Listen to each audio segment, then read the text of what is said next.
Assalamualaikum warahmatullahi wabarakatuh.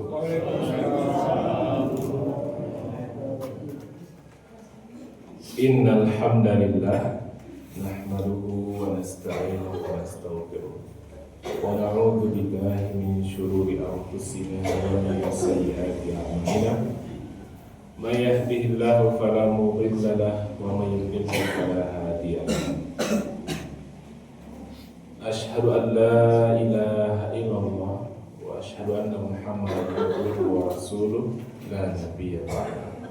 Allahumma shalli wa sallim ala sayyidina Muhammad wa ala alihi wa sahbihi wa man tabi'ahum bi ihsan ila yaumiddin. Amma ba'du. Bapak-bapak, ibu-ibu kaum muslimin dan muslimat yang disayangi Allah Subhanahu wa taala, marilah kembali kita senantiasa mengaturkan pujian dan syukur kita kehadirat Allah yang telah melimpahkan kepada kita nikmat dan karunia-Nya yang tak terhingga.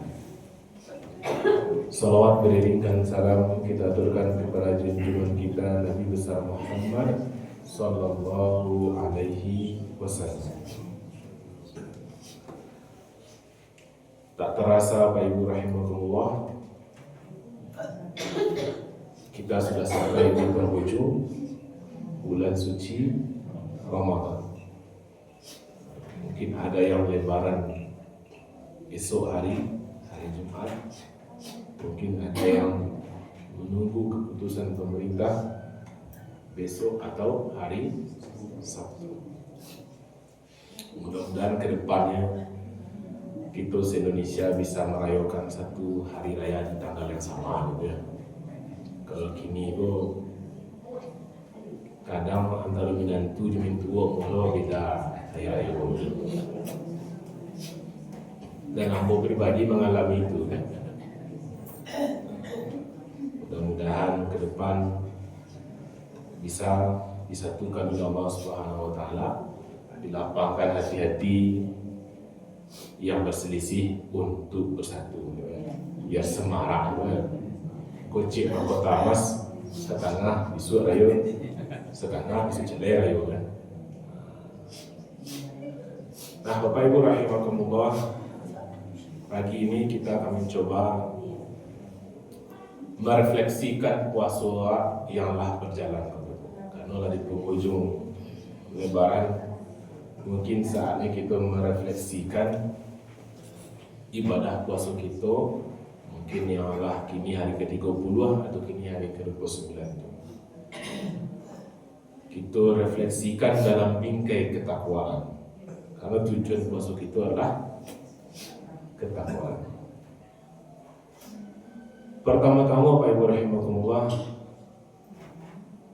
dalam merayakan Hari Raya Idul Fitri, itu disebut dalam bahasa Indonesia dengan merayakan Hari Lebaran. Bakal dinamakan Lebaran Pak Ibu, karena selama 30 hari itu terjadi penyusunan, dan di hari raya itu terjadi pelebaran. Biasanya ukuran celana itu menyusut, kemudian di hari-hari lebaran menjadi melebar kembali. Itu pelayanan tuh sebenarnya. Bapak Ibu rahimakumullah, kalau pertama-tama kita ingin menghadirkan terlebih dahulu tentang sejarah dari pensyariatan hari raya. Kalau ditanya ke kita bersama Bapak Ibu, bila hari raya Idul Fitri pertama Bapak Ibu? Bila hari raya Idul Fitri pertama dalam syariat Islam? Bila dikira Bapak Ibu? Di masa Rasulullah Ustaz berdua. Tapi bidonya bertepatan dengan awal mula disyariatkannya puasa di bulan Ramadan. Kalau ditanya, bila puasa Ramadan mulai disyariatkan, diwajibkan? Tahun kedua Hijriah. Jadi 3 balik tahun Nabi di Makkah, alun ado kewajiban puasa Ramadan. Kemudian Nabi hijrah ke kota Madinah. Berlalu 1 tahun masih belum diwajibkan puasa Ramadan. Yang ada ketika itu puasa-puasa yang 1 hari, yang khusus sunnah dan lain sebagainya. Nah, di bulan Sya'ban tahun kedua Hijriah, di bulan Sya'ban turunlah ayat yang mewajibkan kita puasa Ramadan. Itu Al-Baqarah 183. Nah, semenjak itu ibadah puasa Ramadan diwajibkan di tahun kedua Hijriah. Nah, di tahun yang sama disyariatkanlah hari raya Idul Fitri. Jadi kalau tanya Bapak Ibu rahimakumullah, barangkali Nabi Muhammad SAW menjalani ibadah puasa Ramadan seumur hidup beliau. Barangkali itu Bapak Ibu. Jangan matematika, kalau pagi boleh start ya. Berapa tahun Nabi di Madinah, Bu? 10 tahun. Tahun pertama lah wajib puasa? Belum. Tahun kedua? Alah, cuba itu. Tahun kedua, ketiga, keempat, kelima, keenam, ketujuh, ke-8, ke-9, ke-10. Berarti berapa? 9 kali Ramadan yang dijalani oleh Nabi sallallahu alaihi wasallam. Berarti 9 kali hari raya. Nah, itu sejarah singkat tentang bila mulainya ibadah puasa Ramadan dan hari raya Idul Fitri. Kemudian Bapak Ibu rahimakumullah, yang perlu kita tadabburi juga Bapak Ibu, perayaan hari raya Idul Fitri di tahun pertama itu Bapak Ibu, di tahun pertama disyariatkan itu bertepatan dengan perang pertama yang dimenangkan oleh orang-orang Muslim ketika itu, Nabi dan para sahabat. Perang apa namanya itu Ibu? Yang terjadi di bulan suci Ramadan. Perang pertama setelah Nabi hijrah, yaitu perang Badar. Terjadi di bulan suci Ramadan. Maka Bapak Ibu rahimakumullah, Nabi di bulan suci Ramadan itu, di tahun pertama itu bersama para sahabat diwajibkan untuk berpuasa, dan di waktu yang sama Nabi berperang. Kita bayangkan kira tu Bapak, awak di bulan puasa bayi berperang. Maka tak tepat rasanya kalau kita menjalani puasa-puasa itu dengan mengisi dengan kegiatan-kegiatan yang tidak produktif dengan alasan awak puasa. Kalau banyak selalu bulan puasa, iya awak puasa. Bagus banyak duduk santai-santai saja, awak puasa. Padahal di bulan suci Ramadan itu Nabi SAW bersama para sahabat berperang. Maka perayaan Idul Fitri pertama itu Pak Ibu, itu termasuk perayaan kemenangan dari perang Badar. Maka dua peperangan itu Pak Ibu, peperangan fisik melawan orang kafir Quraisy dan peperangan batin mengendalikan hawa nafsu selama bulan suci Ramadan. Maka kita merayakan bulan suci Ramadan dan merayakan Hari Raya Idul Fitri setelah bulan suci Ramadan itu dikarenakan kita merayakan keberhasilan diri kita mengendalikan hawa nafsu untuk menyempurnakan ibadah puasa. Nah, kemudian Bapak Ibu rahimakumullah, dalam pensyariatan Hari Raya Idul Fitri, di dalam sebuah hadis Nabi SAW menjelaskan bahwasanya Bapak Ibu, kana li ahli jahiliyati yaumani fi kulli sanah yal'abuna fihima. Dulu orang Arab jahiliyah itu Bapak Ibu, mereka memiliki 2 hari besar. 2 hari di mana mereka di hari itu merayakan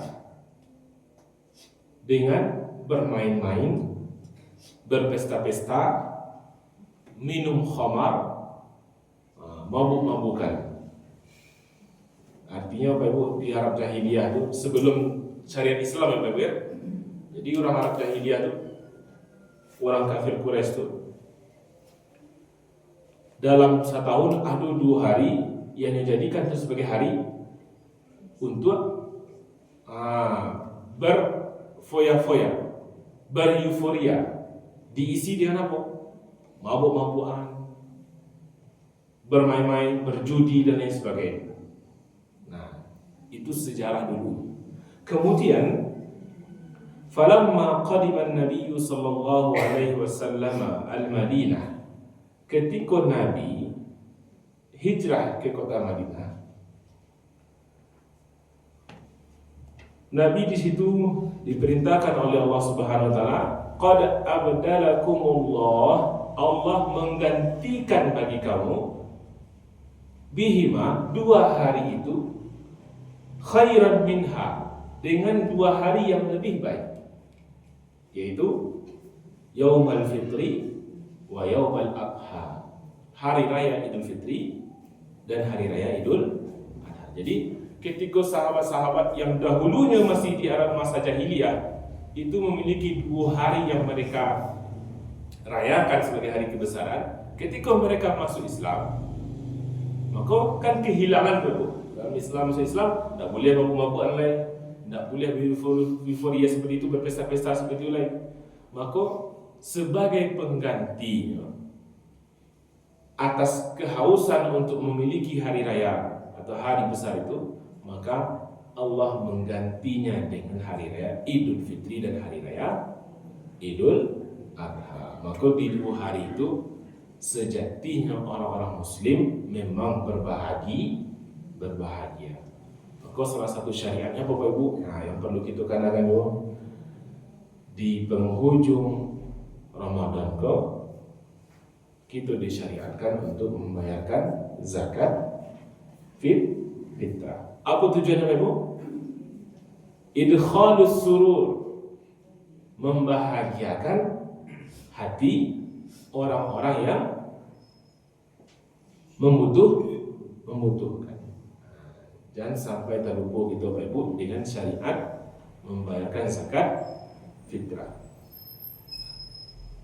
Kenapa? Karena salah satunya tujuannya Bapak Ibu, supaya saudara-saudara kita yang mungkin dalam keadaan kekurangan di hari raya yang seharusnya bergembira tetapi dia kekurangan, bersedih, maka disyariatkanlah kita untuk menunaikan zakat fitrah agar saudara-saudara sadonyo sama-sama kita bisa bersukacita merayakan hari raya Idul Fitri.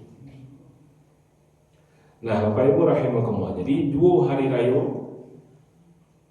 di masa Arab jahiliyah itu diganti dengan 2 hari raya Idul Fitri dan Idul Adha. Nah, kemudian selanjutnya Bapak Ibu rahimakumullah, apa yang kita rayakan sebenarnya di hari raya Idul Fitri itu? Apa yang kita rayakan? Kadang mama bicara Bapak Ibu, ada pula yang bertanya, Ustaz, hukumnya ini tak puasa di bulan suci Ramadan, tapi ni ikut bari raya. Nyendak puasa tapi ngikut bahari raya. Nah, Bapak Ibu rahimakumullah. Dalam sebuah hadis diriwayatkan dari Abdullah bin Mas'ud radhiyallahu anhu bahwasanya Nabi SAW pernah bersabda,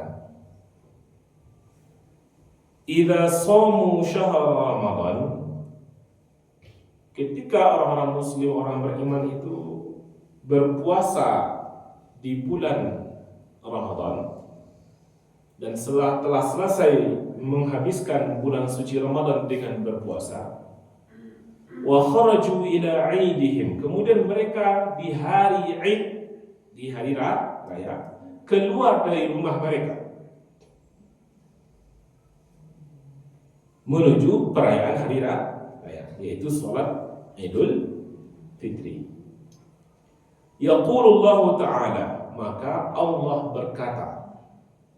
Jadi di hari raya itu Bapak Ibu, hari raya Idul Fitri, 1 Syawal itu, ketika umat muslim itu lah berpuasa 1 bulan penuh, kemudian di 1 Syawal mereka keluar dari rumahnya untuk merayakan hari raya Idul Fitri dengan sholat Id.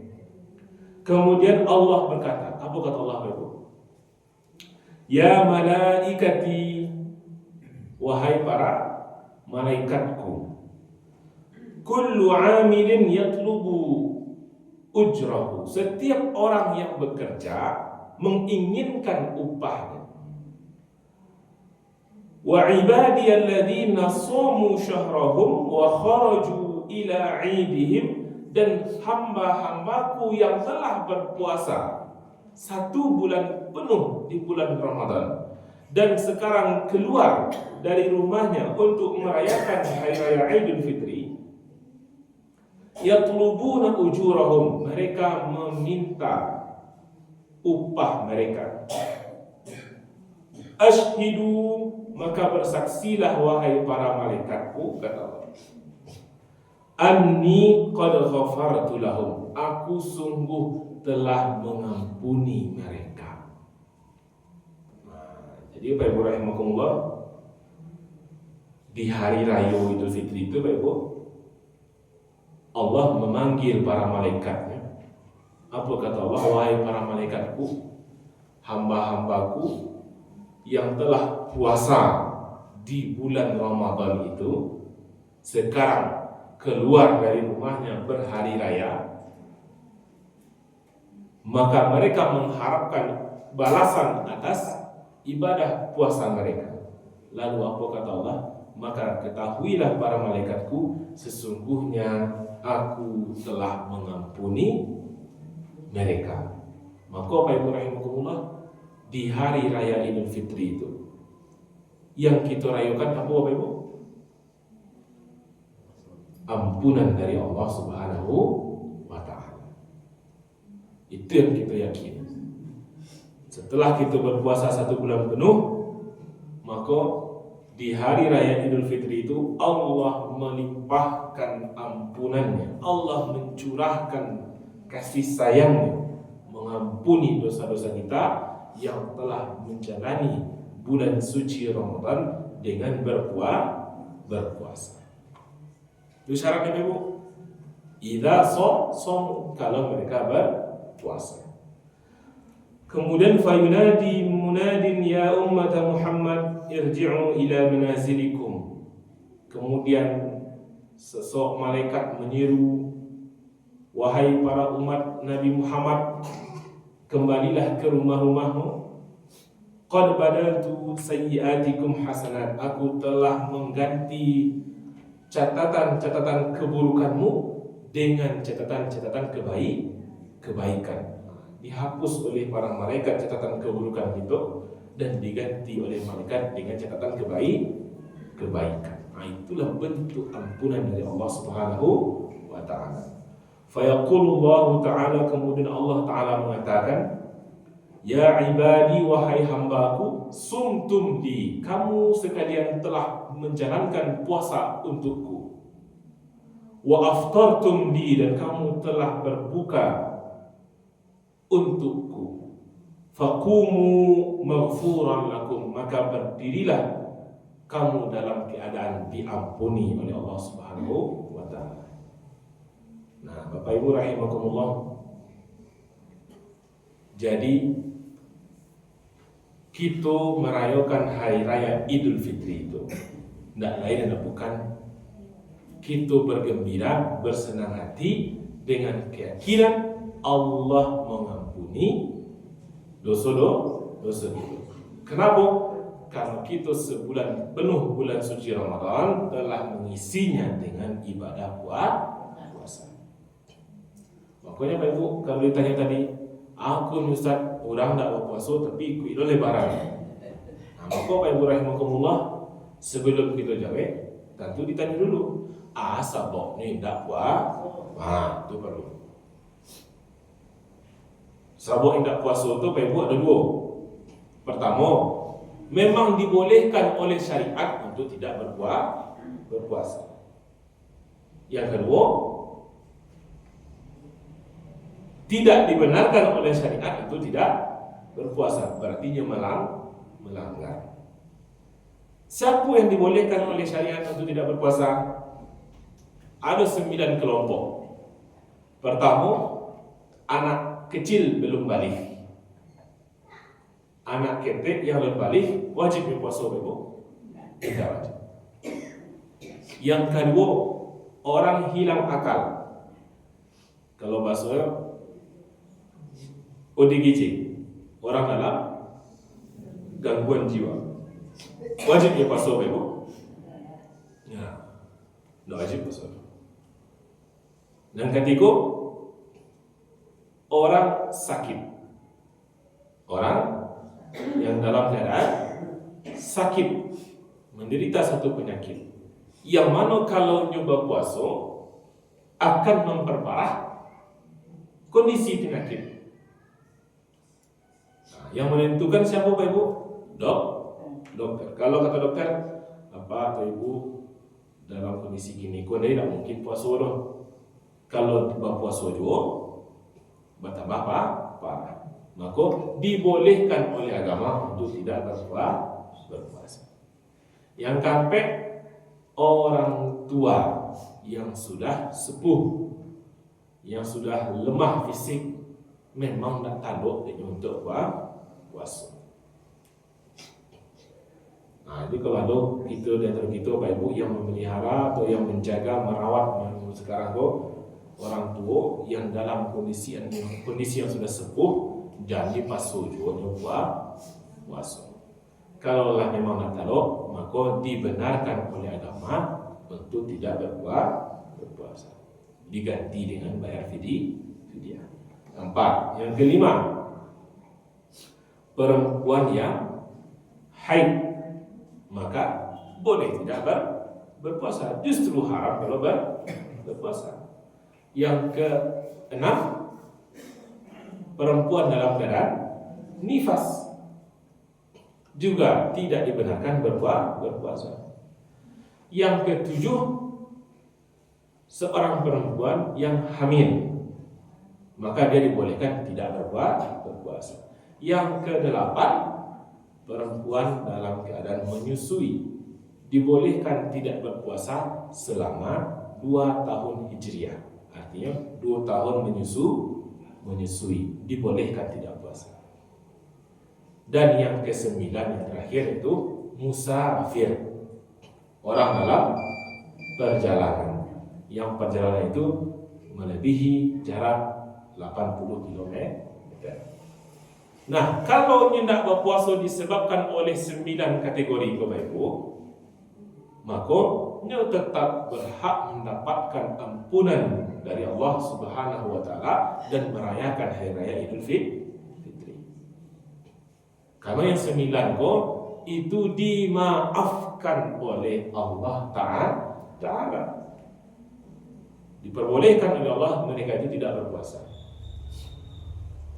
Nah, yang menjadi permasalahan adalah ini indah dari antara yang 9 indah anak ketek, indah orang hilang akal, indah orang sakit, indah orang tua dan sepuh, indah wanita yang haid, indah wanita yang nifas, indah wanita yang hamil, indah wanita yang menyusui, indah perlu musafir.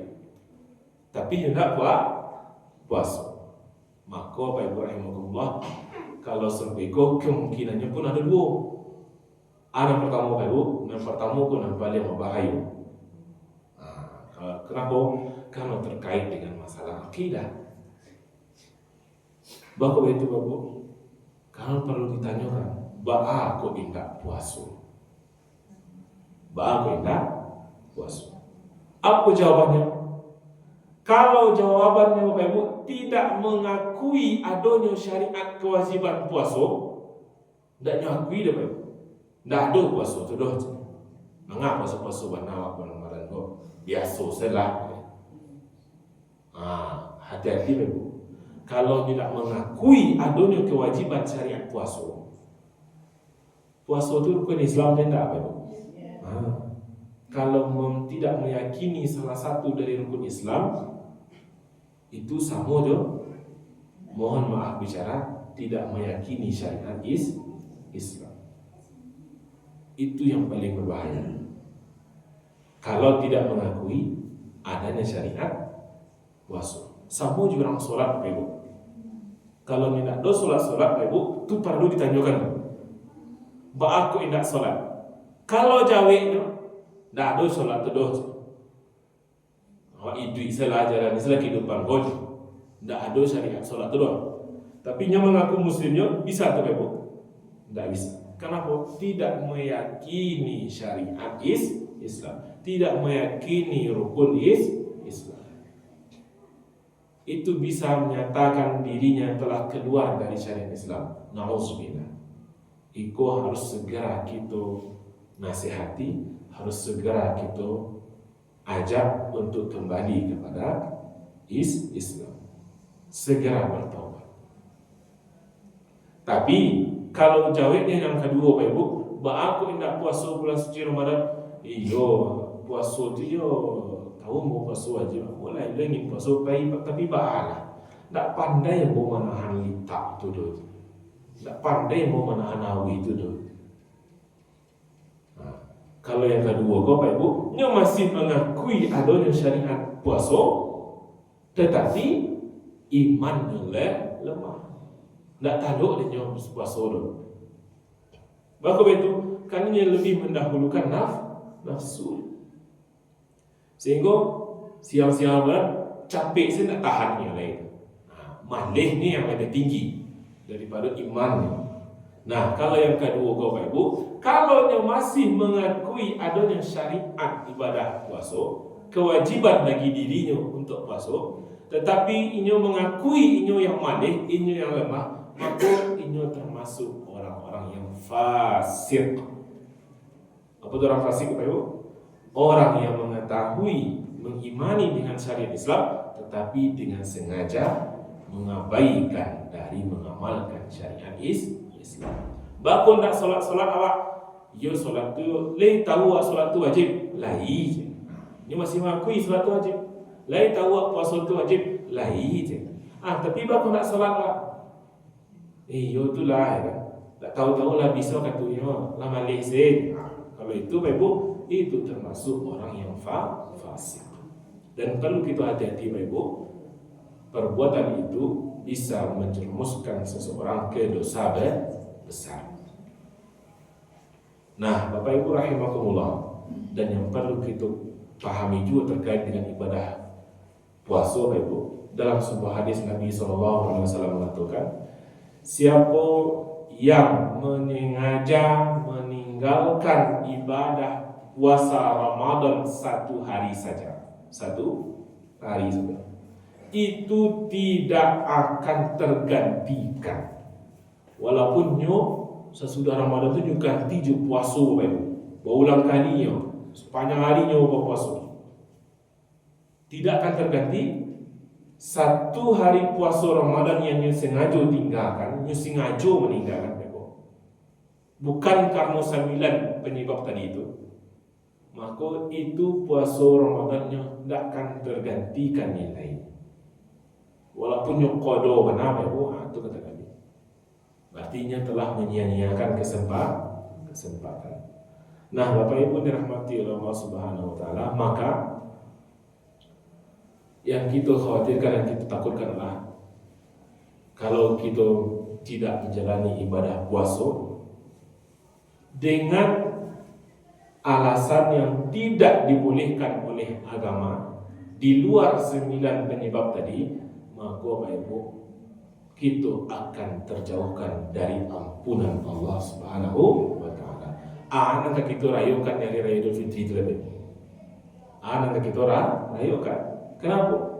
Karena kita nak menjalani ibadah bulan suci Ramadan dengan ibadah puasa. Nah, itulah yang didoakan oleh malaikat Jibril dan diaminkan oleh Nabi Muhammad. Doa malaikat Jibril Bapak Ibu, merugilah orang yang mendapati bulan suci Ramadan, tetapi Ramadan habis berlalu dan dosanya belum diampuni oleh Allah Ta'ala.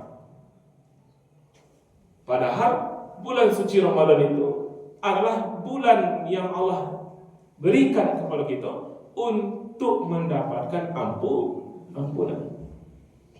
Tapi bagi orang yang menghabiskan bulan suci Ramadan namun tidak mendapatkan ampunan dari Allah, maka kata malaikat Jibril, merugilah mereka. Amin, kata Nabi Muhammad SAW. Siapa mereka itu Bapak Ibu? Itulah orang yang meninggalkan ibadah puasa di bulan suci Ramadan di luar penyebab yang diizinkan dan dibolehkan atau diringankan oleh agama. Maka Bapak Ibu rahimahumullah, ini yang perlu kita refleksikan dalam ibadah puasa kita. Kalau apa Pak Ustaz, orang yang karajo bari Ustaz, termasuk mai itu. Tadi 9 sampai ada orang yang bekerja bari. Masuk mai itu Bapak Ibu. Orang yang di bulan suci Ramadan itu puluh karajonya. Dan karajonya itu untuk memenuhi nafkah keluarga. Tidak bisa ditunda. Maka kalau orang karajo bari itu Bapak Ibu, kalau karajonya itu bisa ditunda di luar Ramadan, maka lebih utama baginya untuk menundanya di luar Ramadan. Tetapi kalau tidak bisa ditunda pekerjaan itu, harus dikerjakan di bulan suci Ramadan. Bisa terkait dengan nafkah untuk keluarganya atau lain sebagainya. Dan pekerjaan itu membuatnya tidak tahu untuk menyempurnakan ibadah suci puasa di bulan Ramadan. Tidak tahu menyelesaikan raju kalau dia berpuasa. Maka bah hukumnya Bapak Ibu, orang-orang yang bekerja balik tidak puasa di siang Ramadan, maka para ulama mengelompokkan orang-orang yang tidak bisa berpuasa di bulan suci Ramadan dikarenakan pekerjaan yang berat, itu dimasukkan kategori orang yang dalam keadaan sakit. Kenapa? Sambung-sambung tidak tahu untuk berpuasa. Nah, tapi mereka tetap diwajibkan untuk mengqadha atau mengganti. Sama orang yang dalam keadaan sakit tapi ada kemungkinan sembuhnya, ini wajib mengqadha setelah bulan suci Ramadan ketika dia dalam keadaan sehat. Baik itu pula orang yang dalam keadaan melakukan pekerjaan-pekerjaan berat, maka setelah bulan suci Ramadan, ketika pekerjaan itulah selesai, ini wajib mengqadha. Dan perlu kita ingatkan, tidak cukup hanya dengan membayar fidyah. Nah, kalau sakitnya Bapak Ibu, sakitnya itu bukan sakit orang kok. Kan ada penyakit Bapak Ibu, dalam dikatakan dokter, kalau ikut sakitnya, ikut nak mungkin dia sehat lagi. Kata dokter. Maka bagi beliau cukup diganti dengan fidyah. Tapi kalau sakit-sakit itu sakit yang bisa sembuh, misalkan sakit mah sebentar, itu bisa sembuhnya balik misalnya. Atau sakit kepala mana sakit itu sembuhnya balik, maka tidak bisa diganti dengan fidyah, harus diqadha. Begitu pula kalau seandainya ada puasa itu yang terbatalkan karena karajo bari, maka tidak bisa diganti. Tidak ada. Bagi saya fidyah lain. Tidak cukup, harus diganti dengan qada puasa di luar bulan suci Ramadan. Kecuali kalau orang tua atau orang yang sakit itu penyakit yang tak bisa sembuh, atau orang tua yang sepuh, maka cukup dengan fidyah. Jadi Bapak Ibu rahimakumullah, yang akan merayakan hari raya Idul Fitri itu adalah orang yang menjalani ibadah bulan suci Ramadan dengan berpuasa. Dan kalaupun mereka terpaksa untuk membatalkan ibadah puasanya, maka harus termasuk ke dalam 9 kategori yang dibolehkan untuk tidak berpuasa di siang hari Ramadan. Kalau di luar itu, maka Bapak Ibu perlu kita berhati-hati, jangan sampai kita membatalkan puasa itu di luar 9 penyebab itu. Nah, selanjutnya Bapak Ibu rahimakumullah, yang perlu kita hadirkan juga adalah di bulan suci Ramadan dan dalam perayaan Hari Raya Idul Fitri itu Bapak Ibu, sebuah nasihat dari Syekh Sulaiman. Beliau mengatakan, ja'alallahu lil mu'minina fid dunya salasata ayyam.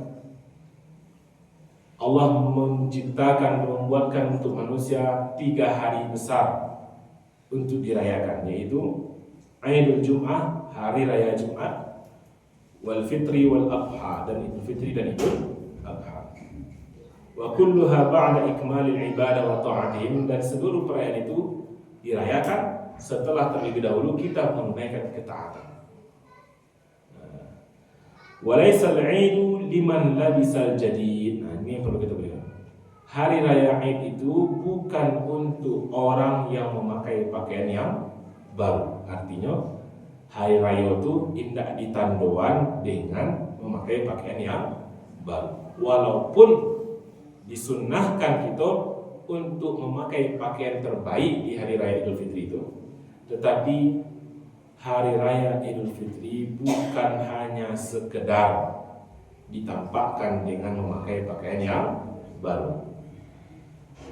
Bal huwa liman ta'atuhu tazid, tetapi hari raya itu dirayakan bagi orang-orang yang ketaatannya bertambah. Maka Bapak Ibu, coba kita refleksikan, 30 hari kita puasa, mungkinlah 30 kali kita mendengarkan ceramah dari guru-guru kita di situ. Lah iya dapat tambah ketaatan awak tu. Lah iya dapat tambah ilmu awak, pendalaman agama awak tu. Nah, maka yang menjadi perayaan kita di Idul Fitri itu adalah bertambahnya ketaatan, bertambahnya ilmu agama. Itu yang kedua. Nah, pertama tadi kita rayakan Idul Fitri itu apa Bapak Ibu? Ampunan dari Allah Subhanahu wa Ta'ala. Nah, yang kedua, apa yang kita rayakan dari Idul Fitri itu?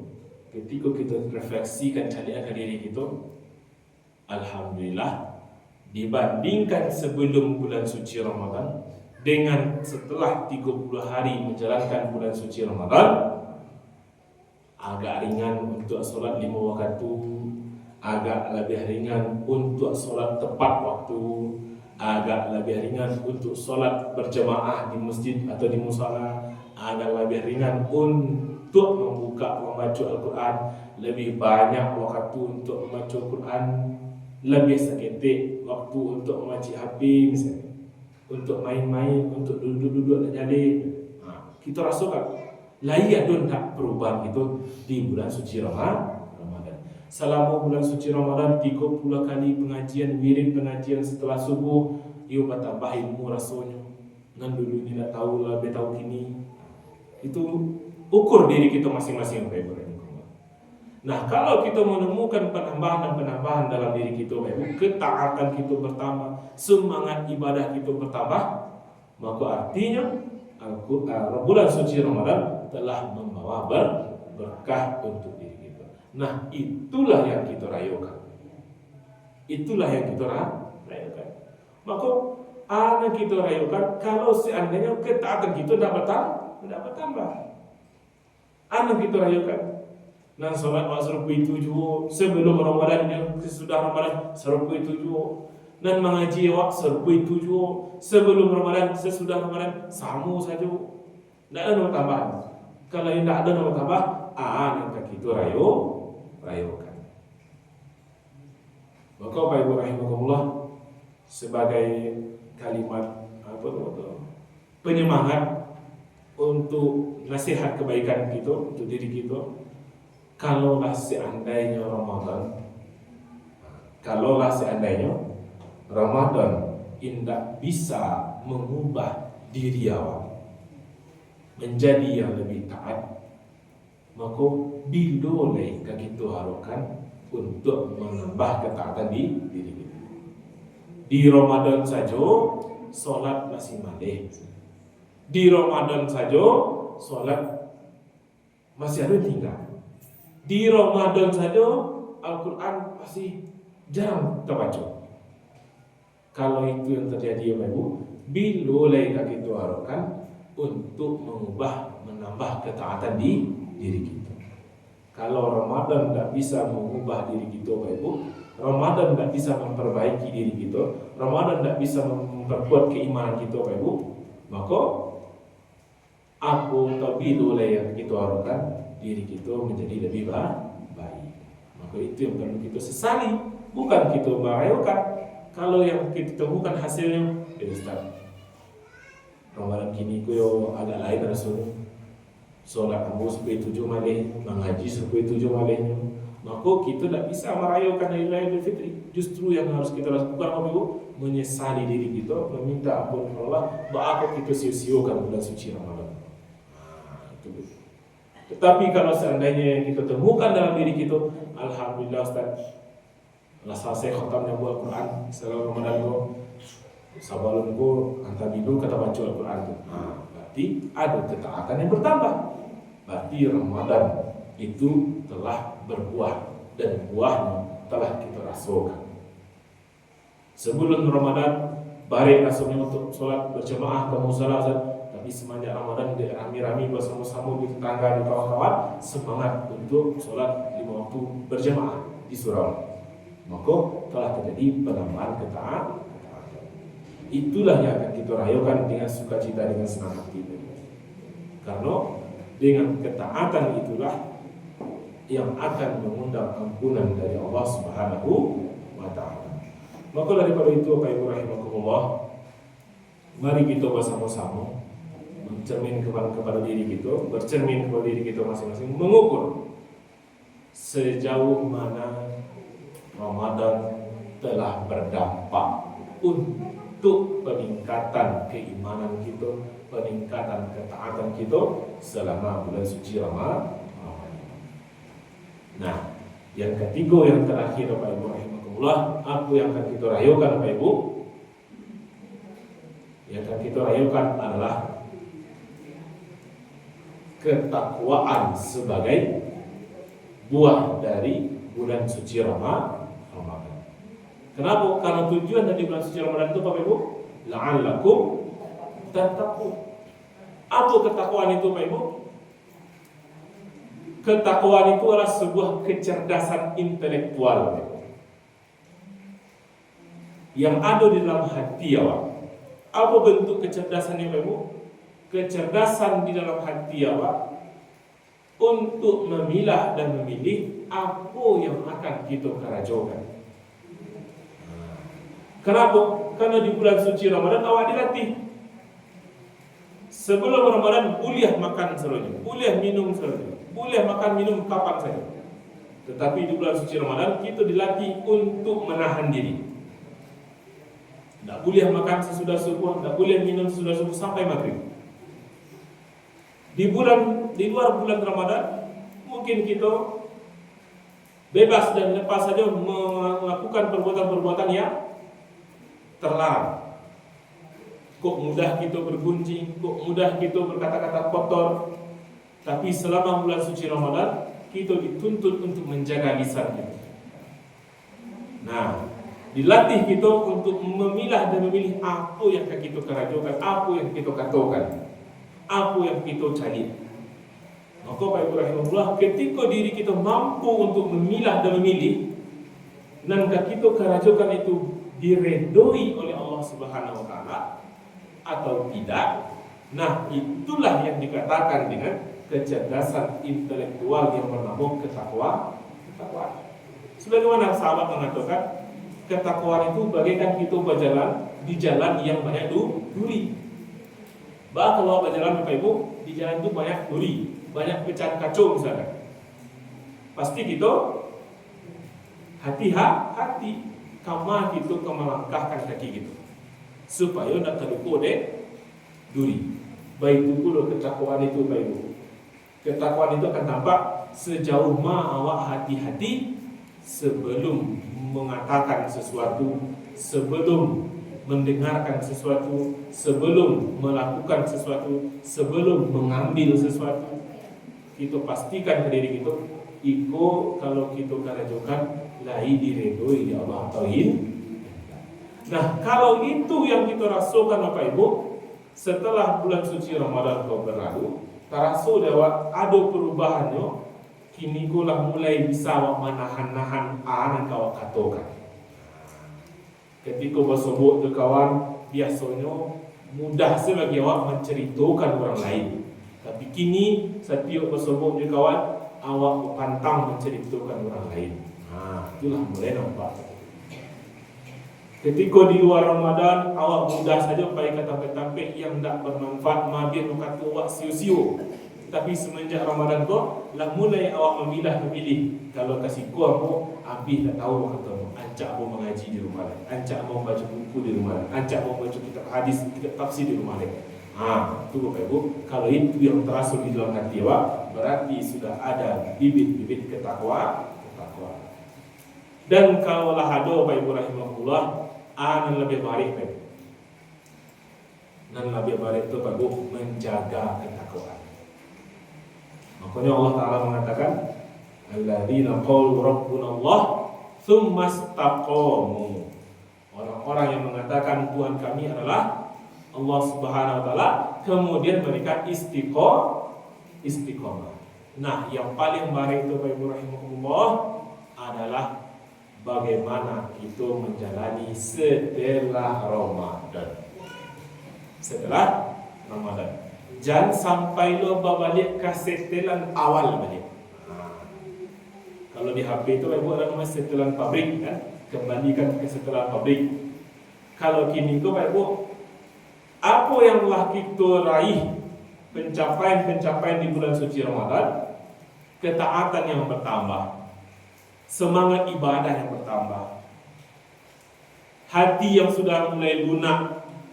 Dulu susah memaafkan orang, kinilah mulai lunak, mudah memaafkan orang. Nah, setelah Ramadan itu yang harus kita pertahan. Nah, ketakwaan itulah yang akan menentukan sejauh mana seseorang itu bisa istiqomah setelah bulan suci Ramadan. Maka la takun Ramadaniyan, walakin kun Rabbaniyah. Jangan jadi seorang muslim yang taat hanya di periode Ramadan saja. Jangan jadi muslim yang hanya membaca Quran di bulan suci Ramadan, yang hanya solat 5 waktu di bulan suci Ramadan kamu saja, yang hanya bersedekah banyak di bulan suci Ramadan. Jangan menjadi seorang hamba yang hanya taat selama bulan suci Ramadan. Tetapi jadilah seorang hamba yang Rabbanian. Artinya Bapak, yang beribadah bukan hanya demi bulan Ramadan, tetapi yang beribadah demi menghambakan diri kepada Allah.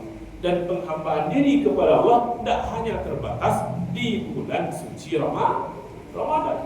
Di luar Ramadan pun kita tetap harus meningkatkan keimanan, ketakwaan kita dan ibadah-ibadah. Kuantitas cenderung Bapak Ibu cenderung kalaulah rayu pertama, rayu kedua dan seterusnya Pak Ibu, itu mulai kehilangan pengurus, mulai kehilangan imam. Biasa ketika baca Al-Fatihah, waladhdallin, amin, rami betul. Ketika lah ya, waladhdallin, dan sikit dua sedekah. Jangan sampai muncul di berita, dicari jamaah Ramadan agar segera kembali ke surau Ittihad. Jangan sampai. Ba'a istiqomahnya kita di bulan suci Ramadan, pertahankan semangat kau itu. Saling mengenalkan kita, di kawan-kawan kita. Ajak kami ke surau, ajak kami. Saling mengenal supaya Bapak Ibu, ketakwaan yang telah kita dapatkan di bulan suci Ramadan itu bisa kita pertahan. Kalau tidak tuh rugi gitu. Dan itu yang akan menentukan nanti sukses atau tidaknya bulan suci Ramadan. Kalau ingin mengukur sukses tidaknya Ramadan awak, jangan cari awak di bulan suci Ramadan. Cari awak setelah bulan suci Ramadan. Kalau terjadi keistiqomahan, berarti program Ramadan sukses. Kalau yang terjadi justru kemunduran, berarti program Ramadan itu tidak sukses. Mudah-mudahan Bapak Ibu rahimakumullah, kita selama bulan suci Ramadan telah menjalani dengan ibadah puasa, qiyamul lail dan ibadah-ibadah lainnya. Semoga Allah Ta'ala menerima seluruhnya sebagai pemberat timbangan kebaikan kita. Semoga kau ada ni awak mungkin yang rusak-rusak seketik, yang sumbang-sumbang seketik, maka kita mohon kepada Allah agar disempurnakan oleh Allah Subhanahu wa Ta'ala. Karena kita bersifat khilaf penuh dengan kekurangan.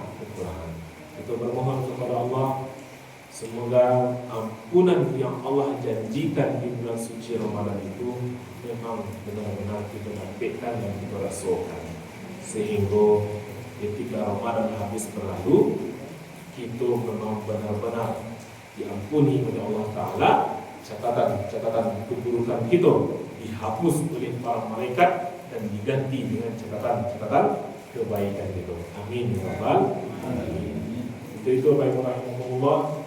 Marilah kita saling bermaaf-maafan dan memohon kepada Allah, semoga kita termasuk hamba-hamba Allah yang kembali ke dalam kesucian. Amin ya rabbal alamin. Mungkin itu dapat kita sampaikan pada kesempatan kali ini, Bapak Ibu. Tapi yang kedua, kami mohon maaf. Ada tanya, Bu?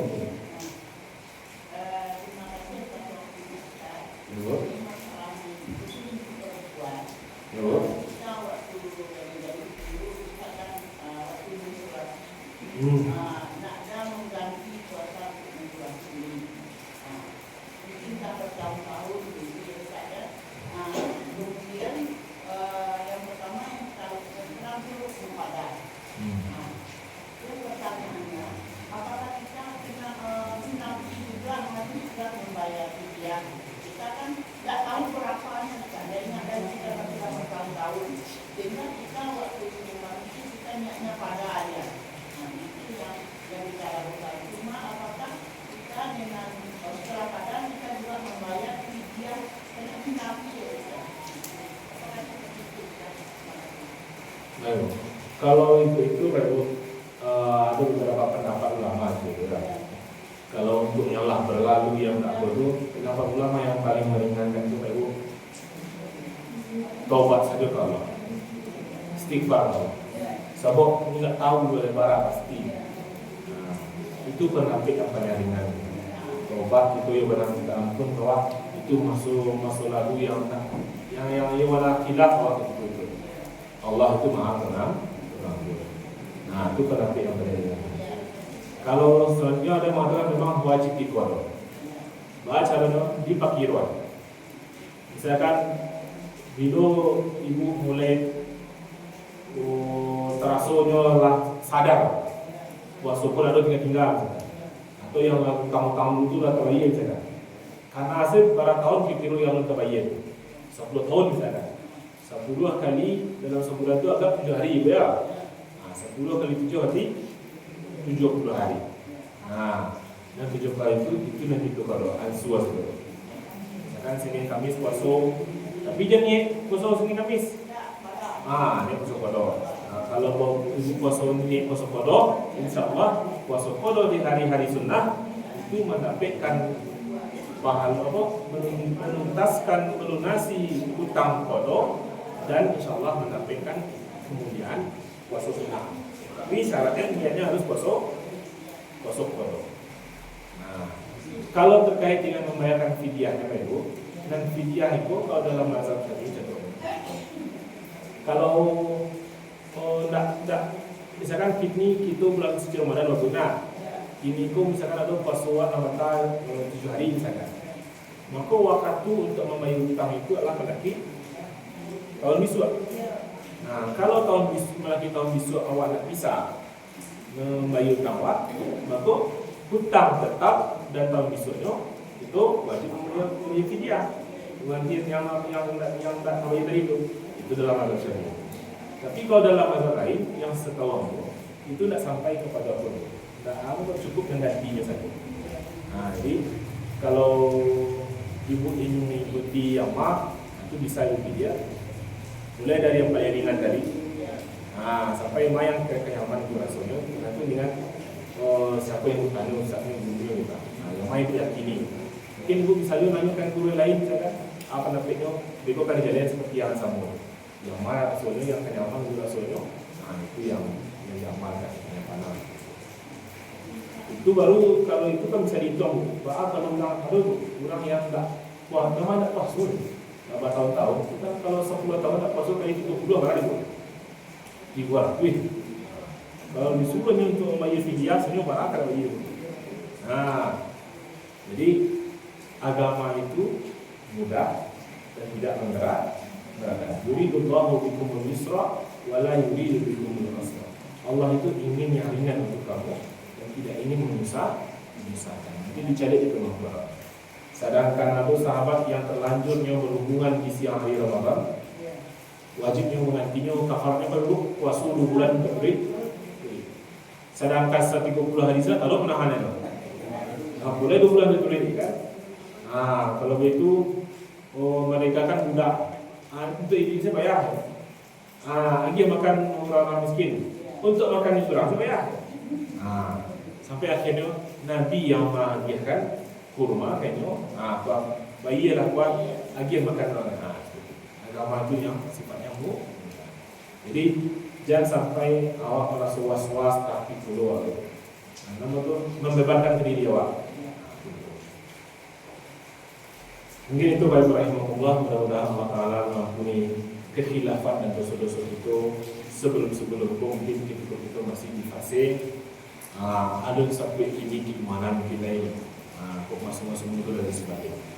Mudah-mudahan Allah Ta'ala mengampuni kita. Amin ya rabbal alamin. Aku qouli hadza astaghfirullah li wa lakum wastaghfiruh innahu huwal ghafurur rahim. Assalamualaikum warahmatullahi wabarakatuh.